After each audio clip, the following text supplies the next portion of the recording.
you. Before I begin my talk tonight, I would like to send love and compassion to the Ohlone First Nations people, whose land we are all gathered upon. Thank you.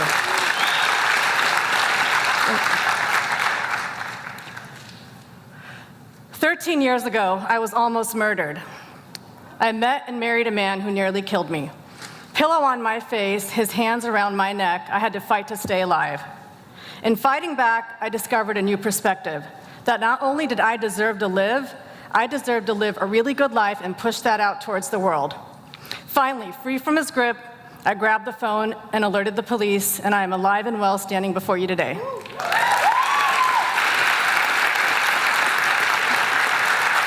The Dalai Lama says, love and compassion are necessities, not luxuries, and that without them, humanity cannot survive.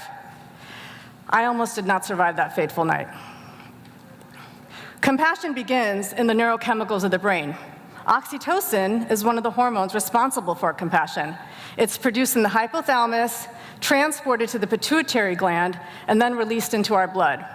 It peaks in men and women during orgasm, and now more research is finding that this bonding hormone is also responsible for our capacity for trust and empathy. Low levels of oxytocin are associated with violence and suicide. The microcosm of my former relationship was deficient in love and compassion. And the macrocosm, our world, is deficient in love and compassion, as evidenced by endless wars. The gap between the rich and the poor is growing, violence is becoming normalized, and homelessness is growing. And this world, this beautiful home that we all share, is suffering, and so are her inhabitants.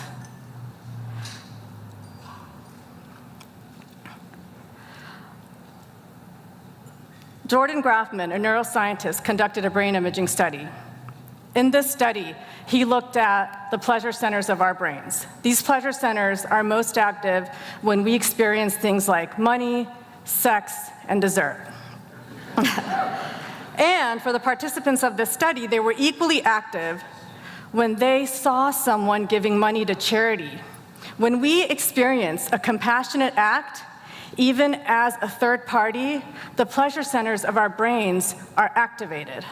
And it was the compassionate act of a nurse over 20 years ago when I was working as a medical assistant that propelled me to become a nurse myself.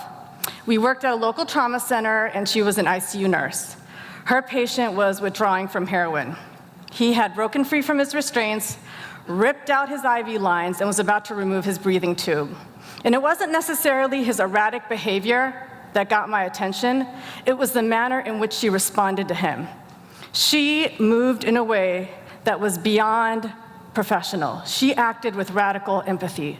It permeated the space and pierced my heart, and that's when I knew I wanted to become a nurse. I now get to, thank you. I now get to travel the world and assist in birth. Dr. Huanini K. Trask, in her book From a Native Daughter,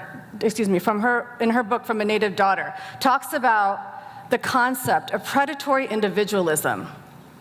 Predatory individualism was forced onto the Native Hawaiians after occupation. Before this, they were an interdependent society that lived closely in harmony with nature, and this is why they flourished and prospered. When we lose contact with loving and living for each other, we fail to thrive. The World Health Organization, in an effort to decrease infant and maternal morbidity and mortality rates, set the millennial goals. A Johns Hopkins affiliate by the name of JPIGO has developed classes to help achieve these goals, and I train healthcare workers overseas in these classes in life-saving skills. And what I have found in Oakland, in Bangladesh, in Haiti, and in Guatemala is that women, in their most vulnerable of moments, when they are literally and figuratively naked, do this amazing thing. They push a human being into the world. And it's actually with the help of oxytocin, because it causes contractions. And the birth workers, and the radical birth workers overseas. Many work with no electricity, some don't have any running water, and Some don't even have any blankets to greet the babies when they're born to keep them warm. So why do they help? And why do we all help? Compassionate behavior itself is a motivator, because when you do good, you feel good. And not only does it feel good to behave compassionately, it may also prolong your life. Researchers Orr, Hoag, and Chen published a study in the Journal of Brain, Behavior, and Immunity that measured the relative telomere length in loving-kindness meditators. A telomere is like the last part of each DNA strand, sort of like the cap. Shorter telomere lengths are associated with chronic stress and accelerated aging. Loving-kindness meditation is derived from the Buddhist tradition of unselfish warmth and kindness towards all individuals.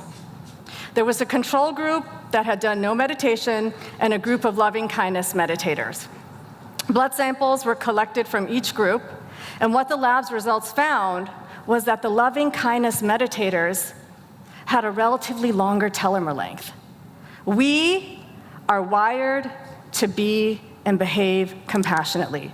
It is innate within us. The night that I almost lost my life, I was birthed into a new woman.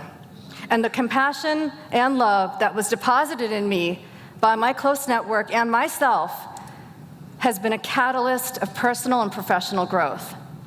And you don't need to be a nurse or go to Haiti, Bangladesh, or Guatemala to behave compassionately. Here in Oakland, you can be at your favorite restaurant, having a meal, and you see someone without a home sitting outside on the bench. In an act of compassion, you can offer them your leftovers. In an act of radical compassion, you can take them the menu and ask them what they specifically desire to eat from it. With every single interaction that we have with ourselves, with another human being, with the earth, with another creature, we get to choose if we want to push a tiny bit more of love and compassion into the world or a massive amount. And I'm a firm optimist that all of us, for the sake of the babies and all of creation, can bring back the love that we so desperately need to this planet. Thank you so much for listening to me.